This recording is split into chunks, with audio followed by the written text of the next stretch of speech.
है कि बटुकेश्वर दत्त और भगत सिंह के द्वारा दिल्ली के सेंट्रल लेजिस्लेटिव असेंबली में बम फेंका गया था। कब? 1928 में ना 8 अप्रैल 1929 ईस्वी को, है ना। किसके द्वारा बोले? भगत सिंह और बटुकेश्वर दत्त, है ना। खाली बेंचों पर बम फेंके थे और इन्होंने अपने पर्चों में लिख करके बम फेंकने के बाद एक पर्चा गिरा दिए थे ऊपर से, और इन्होंने पर्चा में लिखा हुआ था कि मेरा उद्देश्य किसी को मारना या धमकाना नहीं है, बल्कि बहरे कानों तक मेरी आवाज पहुंचाने का है। जो मेरी आवाज जो हम बोल रहे हैं उसको सुन नहीं पा रहा है, इसलिए बस आवाज पहुंचाने के लिए हमने बम विस्फोट किया है। ठीक है, ऐसा पर्चे में लिखा हुआ था। तो बताइएगा कौन सा ऐसा बिल था जिसके पास होने के विरोध में इन्होंने बम फेंका था? तो इसका नाम है सेफ्टी बिल, है ना, पब्लिक सेफ्टी बिल। अच्छा, कल वाला टारगेट जो हमने भेजा है, उस टारगेट को अगर आप गौर से देखे होंगे, जो होमवर्क भेजे हैं पीडीएफ, उसमें देखे होंगे तो एक और बिल का नाम लिखा हुआ है मेरे बुक में, जो पब्लिक सेफ्टी बिल के अलावा कौन सा ऐसा और एक बिल था जिसके पास होने के विरोध में जो है बम फेंका गया था भगत सिंह और बटुकेश्वर दत्त के द्वारा। या आपने पीडीएफ वाला फाइल पढ़े होंगे तो उसमें लिखा हुआ है मेलुसेंट में। जानते हैं कोई आदमी? बताइए तो।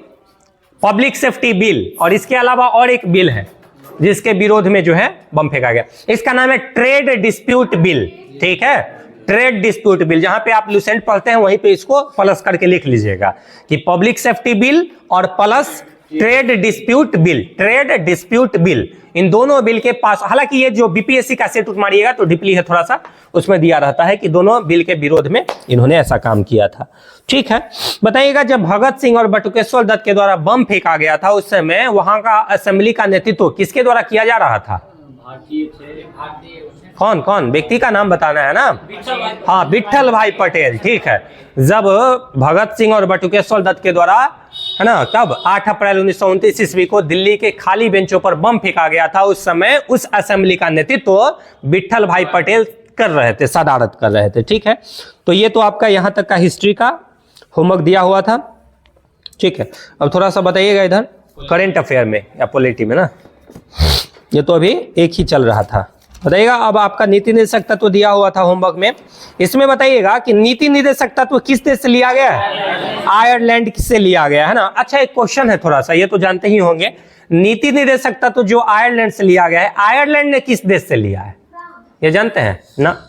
फ्रांस तो नहीं है।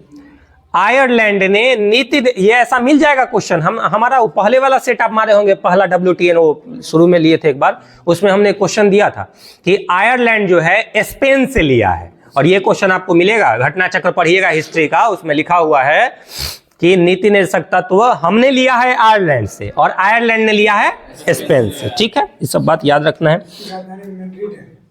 स्पेन की राजधानी मैड्रिड, ठीक है, और आयरलैंड की राजधानी डबलिन। ठीक है, डबलिन। बताइएगा किस भाग में नीति निर्देशक सिद्धांत का चर्चा है? भाग नंबर 4, अनुच्छेद नंबर 36 से 51, 36 से 51। और किस अनुसूची में आएगा ये? अनुसूची, कितना नंबर अनुसूची में आएगा नीति निर्देशक तत्व?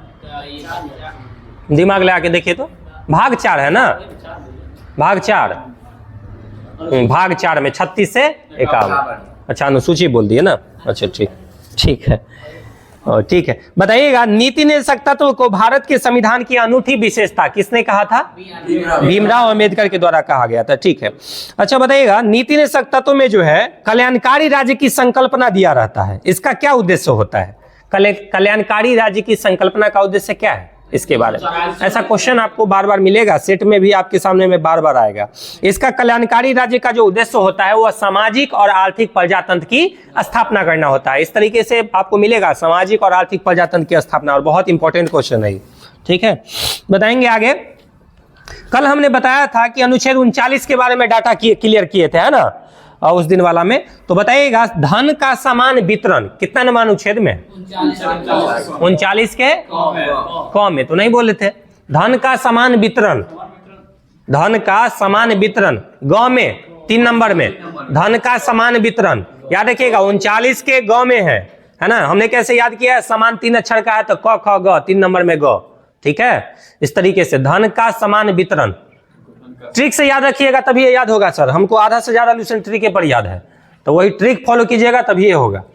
तो धन का समान वितरण क्या है? 39 के ग में। लेकिन एक क्वेश्चन आपके सामने में मिलता है कि समान कार्य के लिए समान वेतन, ऐसा किस अनुच्छेद में? 39 के घ में 4 नंबर में समान कार्य के लिए समान वेतन, ऐसा टीचर वाला में कांड में हुआ था, है ना, टीचर वाला कांड में, कि टीचर वाले में जो नए नए टीचर भर्ती हुए थे वो पटना में जाके गांधी मैदान में आंदोलन में नारा लगाए कि अगर पहले से कोई टीचर है उसको ज्यादा सैलरी मिल रहा है, हम नया भर्ती बीपीएससी पास करके गए हैं तो हमको कम सैलरी मिल रहा है, हमको भी समान सैलरी मिलना चाहिए, है ना।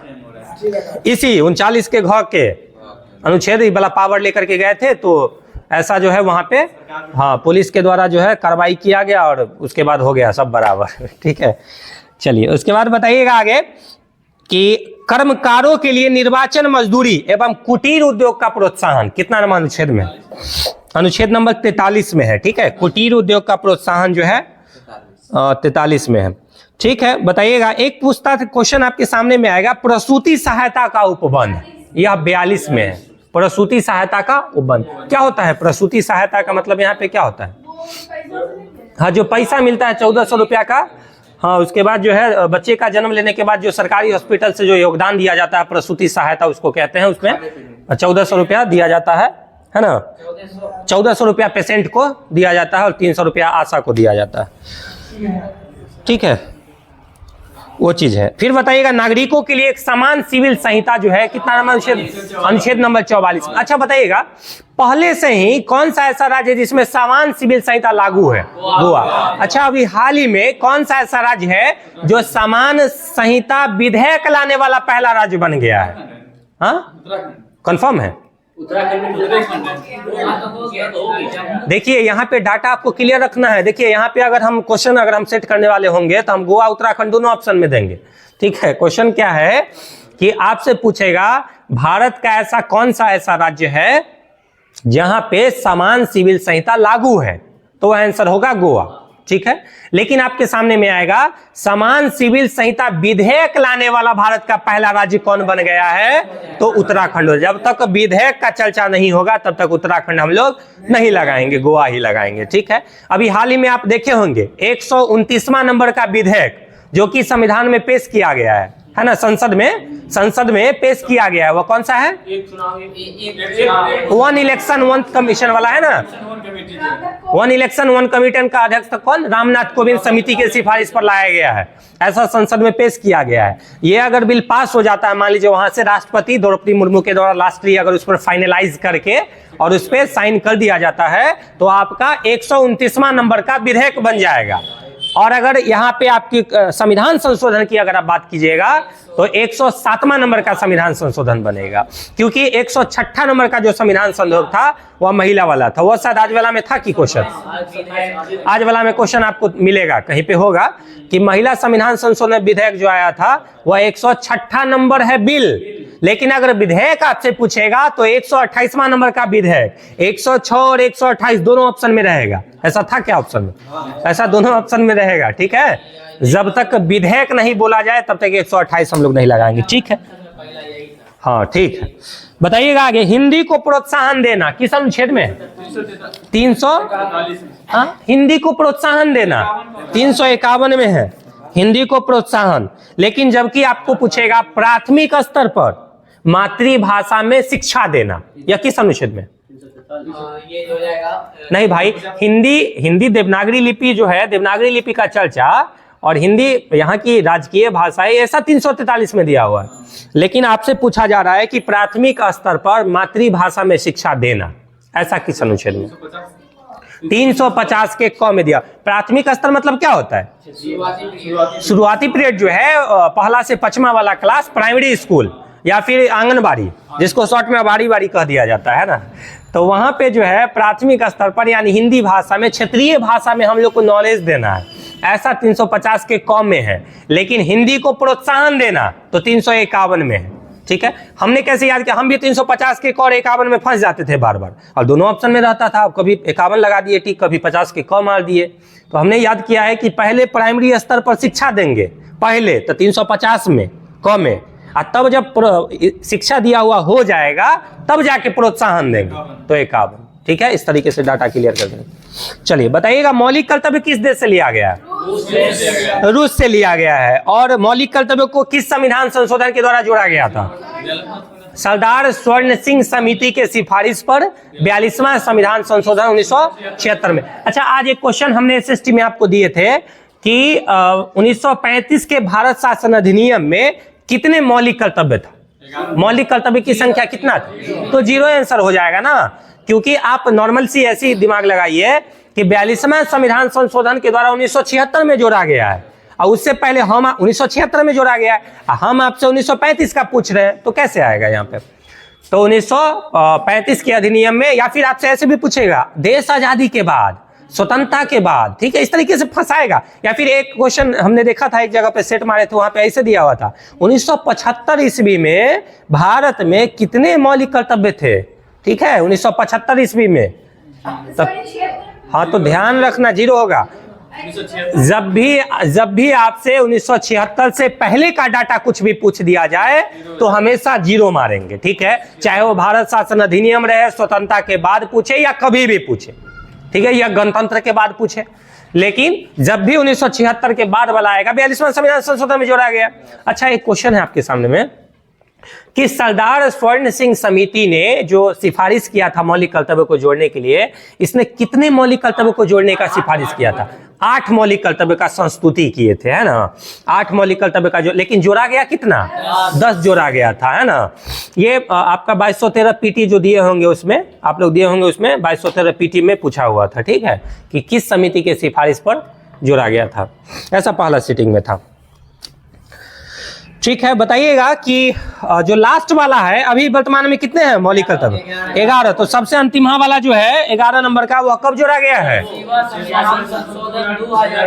86वां संविधान संशोधन 2002, है ना, 2002 में जोड़ा गया है, जिसमें कहा गया है कि 6 से लेकर के 14 वर्ष के बच्चों हेतु प्राथमिक शिक्षा प्रदान करना ऐसा माता पिता का जिम्मेदारी है, दायित्व बनता है, रिस्पॉन्सिबिलिटी है उनका कि आप 6 से लेकर के 14 वर्ष के बच्चों को किसी होटल कामगारों या कहीं पे भी काम नहीं कराइएगा, नहीं तो बलात् श्रम अनुच्छेद 23 के तहत जो है आपको भी कारागार में डाला जा सकता है, ठीक है। बलात् श्रम अनुच्छेद 23 में जो है ना, बलात् श्रम अनुच्छेद 23 में है ना, उसके तहत आपको डाला जा सकता है। तो यहाँ पे ये चीज है। चलिए, तो 86वां संविधान संशोधन 2002 के द्वारा जोड़ा गया है, ठीक है। तो ये इस तरीके से हमने यहाँ भी पूछ लिए हैं। अच्छा, कभी कभी जब थोड़ा सा स्टैंडर्ड लेवल का एग्जाम दीजिएगा, बीपीएससी वगैरह या फिर कोई भी यूपीपीसीएस वगैरह, उसमें आपसे क्या करता है, कभी कभी आपसे मौलिक कर्तव्य जो 11 को जोड़ा गया है, 11, उसमें आपको लाइन बाय लाइन सजाने के लिए पूछ देगा कि पहला नंबर में कौन है, दूसरा में कौन है, तीसरा में कौन है। ये थोड़ा सा पढ़ते हम लोग वही चीज है, लेकिन थोड़ा सा घुमा करके पूछ दिया जाता है। जैसे एक बार पूछा हुआ था कि आपसे एक क्वेश्चन, ये बहुत ज्यादा इंपॉर्टेंट है, थोड़ा सा बताइएगा इसको। क्वेश्चन आपसे पूछता है बार बार कि भारत की प्रभुता, एकता और अखंडता की रक्षा करे, ऐसा किस मौलिक कर्तव्य में जोड़ा, कितना नंबर के मौलिक कर्तव्य में जोड़ा गया है? भारत की प्रभुता, एकता, ऐसा पूछा हुआ है एक बार पीसीएस लेवल के एग्जाम में, एक बार पूछा हुआ है कि भारत की प्रभुता, एकता और अखंडता की रक्षा करे और उसे अक्षुण्ण बनाए रखें, ऐसा तीसरे नंबर में है, ठीक है। मौलिक कर्तव्य के तीसरे नंबर लाइन में याद करना है आपको ये चीज। 7-8 को याद कर लीजिएगा लाइन से, तो आपको हो जाएगा। जैसे डी नंबर में आता है 4 नंबर में देश की रक्षा करे, ठीक है, इस तरीके से आपको याद रखना है। तो इस तरीके से ये हो गया। और क्या दिया हुआ था इकोनॉमिक्स में, है ना, एक एसएसटी में क्वेश्चन पूछे थे, व्यापार तथा होटल तो किस क्षेत्र के अंतर्गत आता है? तृतीय क्षेत्र के अंतर्गत आता है ना। तृतीय क्षेत्र को कौन सा क्षेत्र कहते हैं? सेवा क्षेत्र के नाम से भी जाना जाता है ना, जो जितना भी सेवा दे। अच्छा, शिक्षा किस में आएगा? शिक्षा सेवा क्षेत्र में ही आएगा ना, क्योंकि जो भी सेवा देने वाला काम है, होटल हो गया, व्यापार हो गया, ये सब आ जाता है इसी में, है ना। बताइएगा प्राथमिक क्षेत्र में कौन आता है? कृषि आता है ना, कृषि, पशुपालन। 5 को लूसेंट में दिया हुआ है, यही 5 को बार बार घुमा घुमा करके आपसे एग्जाम में पूछता है। देखिए, कृषि, वानिकी, मत्स्य पालन, ये कितना हुआ? पशुपालन, खनन और उत्खनन। खनन और उत्खनन एक साथ है, ठीक है। तो 5 आपको लाइन से याद कर लेना है। कृषि हो गया, सुनिए, कृषि हो गया, वानिकी हो गया, मत्स्य पालन हो गया, 4 में पशुपालन हो गया, और 5वां नंबर में खनन तथा उत्खनन। ये दोनों एक ही, मतलब पांचे गो है, तो पांचे में आता है। ठीक है, द्वितीय क्षेत्र में क्या आता है? हाँ, विनिर्माण आता है, विनिर्माण आता है, विद्युत गैस आता है, जलापूर्ति आता है। ठीक है, या फिर और जो अन्य जन उपयोगी सेवाएं हैं, जन उपयोगी मतलब मानव के यूज का जो सेवाएं वगैरह है, ये आपका द्वितीय क्षेत्र में आता है। द्वितीय क्षेत्र को एक और क्षेत्र के नाम से जाना जाता है, वह कौन सा है? कॉलर जॉब वाला हम नहीं पूछ रहे हैं, द्वितीय क्षेत्र को औद्योगिक क्षेत्र के नाम से जाना जाता है। ठीक है ना? हाँ, कभी कभी प्राथमिक क्षेत्र को कृषि क्षेत्र भी कह दिया जाता है, क्योंकि कृषि आता है इसके अंतर्गत। तो प्राथमिक क्षेत्र का प्राइमरी सेक्टर कृषि क्षेत्र आ जाएगा इसमें। द्वितीय सेक्टर सेकेंडरी में आ जाएगा कौन सा? औद्योगिक क्षेत्र इसको कहते हैं। और तीसरा टर्शियरी, टर्शियरी में क्या? सेवा क्षेत्र, या इसी को तृतीय क्षेत्र कहते हैं। ठीक है, बताइएगा आज जो आपको एसएसटी में क्वेश्चन पूछा गया था, यूएनडीपी का स्थापना कब किया गया? यूएनडीपी 1965 ईस्वी में। ठीक है, ये सब बार बार आपके सामने मिलेगा। UNDP, united nation development programme, इसका स्थापना 1965 ईस्वी में किया गया। और इसका मुख्यालय कहाँ है? यूएनडीपी का न्यूयॉर्क में है, न्यूयॉर्क में। ठीक है, यूएनडीपी 1965 में आया है, मुख्यालय है न्यूयॉर्क में। और यूएनडीपी के द्वारा ही मानव विकास सूचकांक, जिसको कहते हैं human development index, HDI index जारी किया जाता है। अच्छा, बताएंगे कि एचडीआई इंडेक्स पहली बार कब जारी किया गया था? 1990 में। ऐसा भी हमने लिखा था कि पहली बार 1990 में जारी किया गया था एचडीआई। ठीक है, मानव विकास। अच्छा, वर्तमान में अभी 2024 में मानव विकास सूचकांक में भारत का स्थान क्या है? कितना नंबर में है भारत? मानव विकास 134 नंबर में है भाई, 134 नंबर में मानव विकास सूचकांक। पिछला बार 132 में था, इस बार 2024 के डाटा के अनुसार 134 नंबर में है एचडीआई। ठीक है, यूएनडीपी जारी किया है। अच्छा, कल एक जो ब्यौरा जारी किया गया, वन रिपोर्ट जारी किया गया है, परसों जारी हुआ है, कल हम लोग पढ़े हैं। वह जो वन रिपोर्ट आता है और देहरादून के द्वारा जारी किया गया था, हर 2 साल पर जारी किया जाता है। 2021 में 17वीं वन रिपोर्ट जारी किया गया था 2021 में। अब 22 वाला गैप था, 2023 में आना था, लेकिन 23 के ना आकर के अभी 24 में डाटा दिया है। तो ये 18वीं वन रिपोर्ट अभी जारी किया गया है। अब आगे आने वाले समय में जो 2 साल जो अभी जितना भी आप एग्जाम दीजिएगा, 100% नहीं 101% गारंटी है कि यहां से आपको क्वेश्चन पूछेगा एग्जाम में। आने वाला एसआई का एग्जाम दीजिएगा दरोगा, यहां से 100% क्वेश्चन मिलेगा आपको। इसलिए जो वन स्थिति रिपोर्ट आया अभी नए का, उसको बढ़िया से याद कर लीजिएगा, पूरा डाटा क्लियर कर लीजिएगा उसका।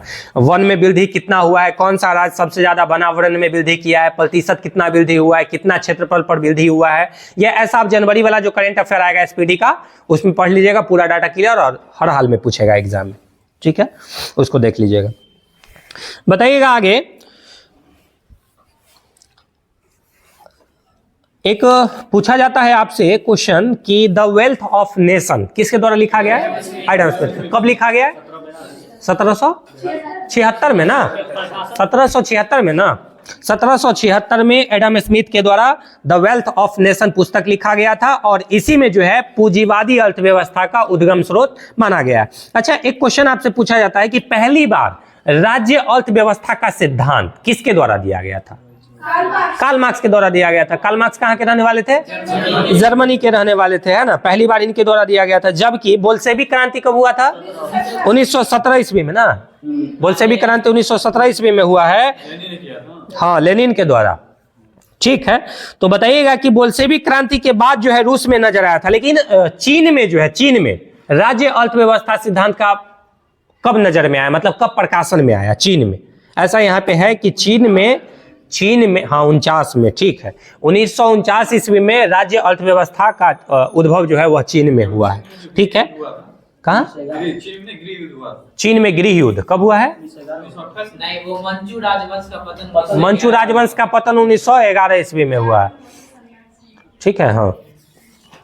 बताइएगा, मिश्रित अर्थव्यवस्था है ना हमारे भारत में। मिश्रित अर्थव्यवस्था कहने का मतलब क्या होता है? मतलब इसमें व्यक्तिगत भी और सरकार का भी है ना, जिसमें ठीक है, सरकारी एवं निजी क्षेत्र दोनों का सहअस्तित्व होता है, और ऐसा ही ऑप्शन में मिलेगा देखने को आपको।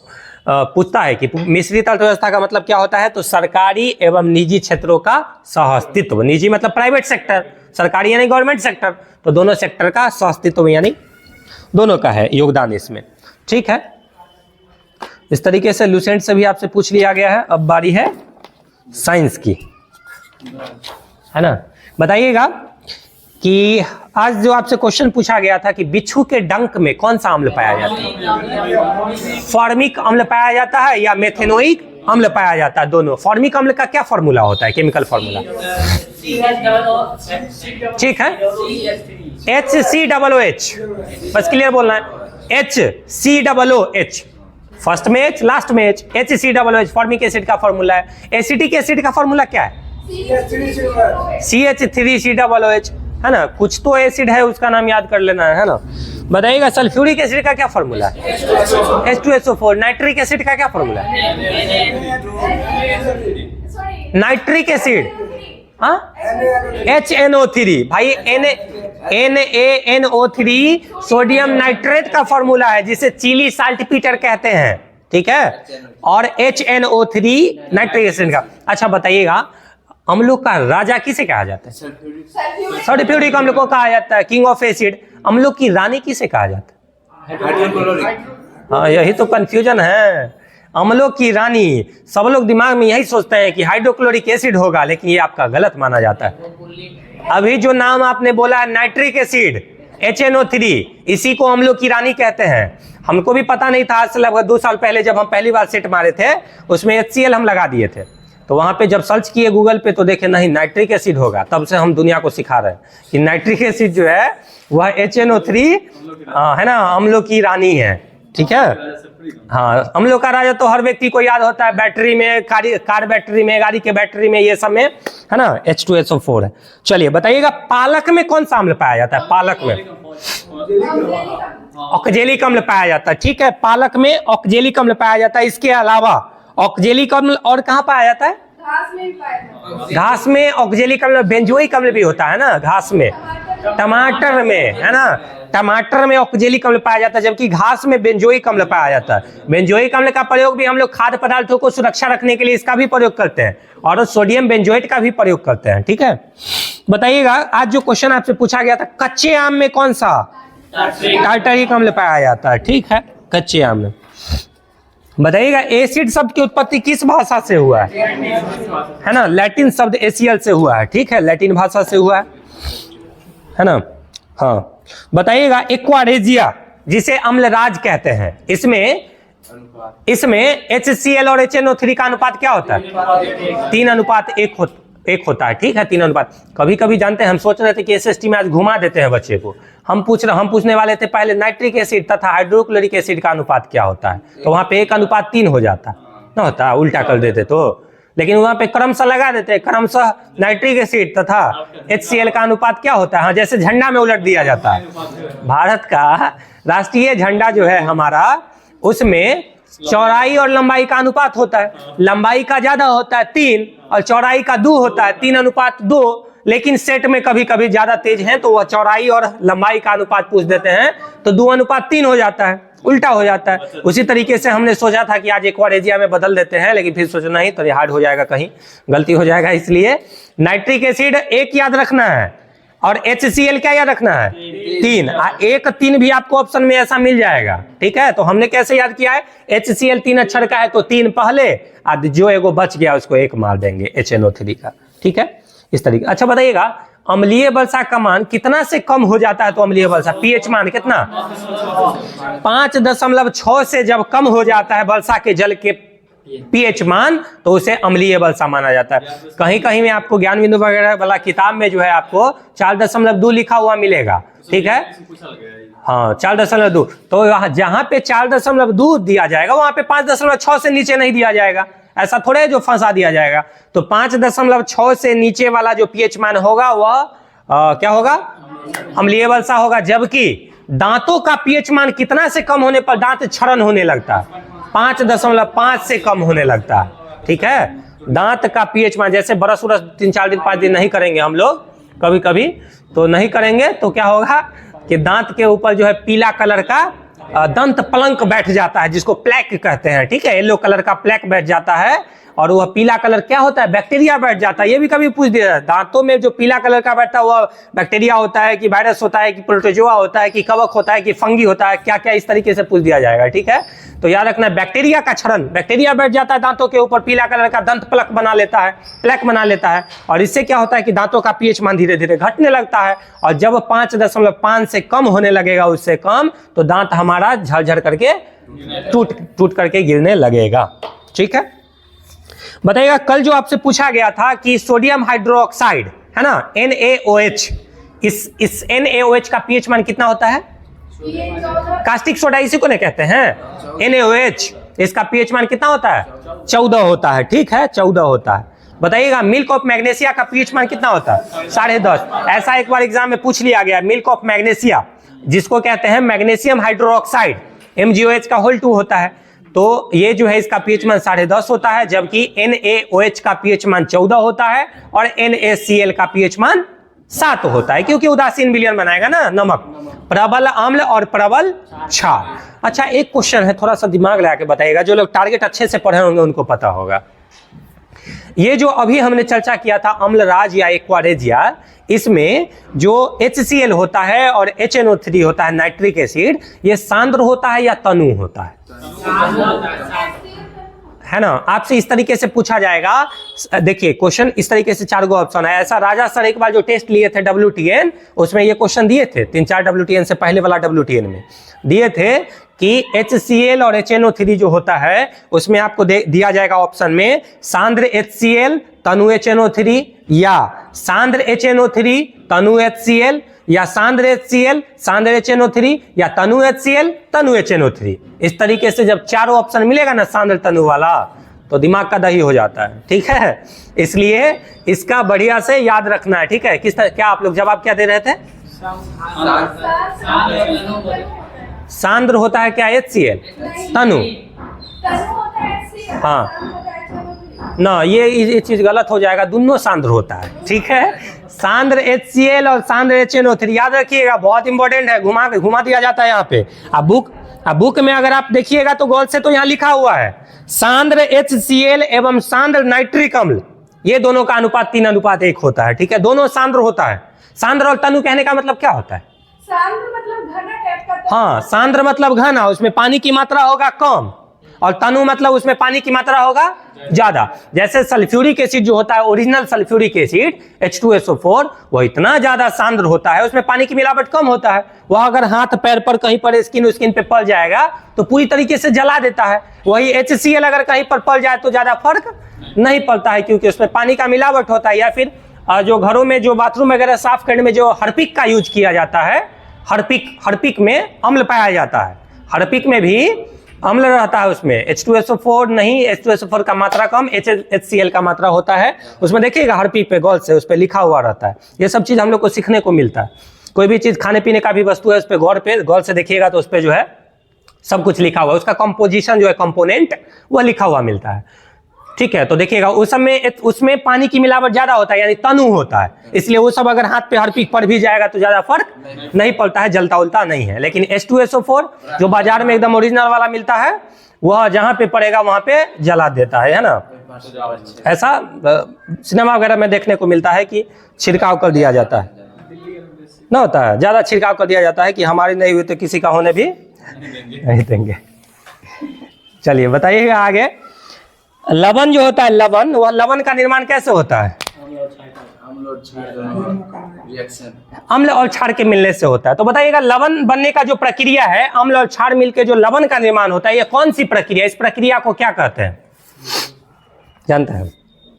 अम्ल और क्षार मिलकर के लवण बनाने की प्रक्रिया उदासीनीकरण अभिक्रिया होती है, जिसको न्यूट्रलाइजेशन रिएक्शन कहते हैं। ठीक है, पूछा है एक बार, हमने इस बार दिया था दिल्ली पुलिस का एग्जाम, उसमें ये क्वेश्चन था कि अम्ल और क्षार मिलकर के जो लवण बनाता है, इस प्रक्रिया को हम लोग उदासीनीकरण अभिक्रिया कहते हैं, यानी न्यूट्रलाइजेशन रिएक्शन। न्यूट्रल होता है ना उदासीन, उसी को न्यूट्रलाइजेशन रिएक्शन कहते हैं। ठीक है, बताइएगा कास्टिक सोडा का फॉर्मूला क्या होता है? कास्टिक सोडा अभी हमने बोला था ना, sodium hydroxide NaOH। Bleaching powder का फॉर्मूला क्या होता है? ब्लीचिंग पाउडर CaOCl2, है ना, कैल्शियम ऑक्सीक्लोराइड, है ना, या कभी कभी कैल्शियम हाइपोक्लोराइड भी बोल दिया जाता है। Calcium oxychloride CaOCl2 bleaching powder, जिसे हिंदी में विरंजक चूर्ण कहते हैं, ठीक है, विरंजक चूर्ण। इसका प्रयोग कहाँ पे किया जाता है ब्लीचिंग पाउडर का? खास करके पानी को साफ करने में, ठीक है, पानी को साफ करने में क्लोरीन, देखिए ब्लीचिंग पाउडर जो है उसमें क्लोरीन की मात्रा है, CaOCl2, Cl2 क्लोरीन है ना, तो क्लोरीन कभी कभी आपको ऐसे मिलेगा। पानी साफ करने में किस गैस का प्रयोग किया जाता है, किस छिड़काव करते हैं? तो छिड़काव में तो ब्लीचिंग पाउडर का और क्लोरीन गैस का प्रयोग करते हैं, ठीक है, ठीक है। बताइएगा प्लास्टर ऑफ पेरिस का फॉर्मूला क्या होता है? प्लास्टर ऑफ पेरिस का ½ H2 है ना, CaSO4 × ½ H2, calcium sulphate hemihydrate, है ना। हेमी मतलब आधा, है ना, हेमी या हाफ मतलब आधा होता है ना, हेमी यानी 1/2 को हेमी कहते हैं, ठीक है। तो कैल्शियम सल्फेट हेमीहाइड्रेट इसका नाम हो गया, और प्लास्टर ऑफ पेरिस, और उसी पे 2 लगा देंगे। कैल्शियम सल्फेट ओनली बोल दिया जाता है तो जिप्सम का फॉर्मूला हो जाएगा CaSO4 × 2H2O, है ना। धोबन सोडा का फॉर्मूला क्या होता है? धोबन सोडा, हाँ, Na2CO3 × 10H2O, सोडियम कार्बोनेट। और कभी कभी इस तरीके से जो 10H2O हम लोग लगाते हैं उसमें इस तरीके से पूछा जाता है कि जो सोडियम कार्बोनेट होता है उसमें, या धोवन सोडा होता है, उसमें जल का कितना अंश विद्यमान होता है? तो 10 अंश, है ना, 10 अंश विद्यमान होता है। जबकि अगर आपसे पूछ दिया जाए फिटकिरी का फॉर्मूला क्या होता है?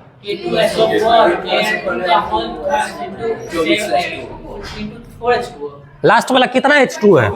24, ठीक है, 24 H2O होता है, ठीक है। यही पूछना था कि जो फिटकिरी होता है उसमें जल का कितना अंश विद्यमान होता है, इस तरीके से पूछ दिया जाता है। तो 24 H2O याद रखेंगे। होता क्या है? K2SO4 × Al2SO4 का होल 3 × 24 H2O। बचपन में जब 10वीं 11 12th में पढ़ रहे थे ना, तो लड़का सब इसी में फंसाता था कि बहुत केमिकल फार्मूला याद है तो फिटकिरी का फार्मूला बताओ तो क्या होता है, ठीक है। तो इसमें लोग फंस जाते हैं अक्सर, क्योंकि बहुत ज्यादा बड़ा होता है। K2SO4 × Al2SO4 का होल 3 × 24 H2O, ठीक है। ये पूरा याद रखिएगा तो फिटकिरी क्लियर हो जाएगा। और फिटकिरी का प्रयोग कहाँ पे करते हैं? फिटकिरी का प्रयोग,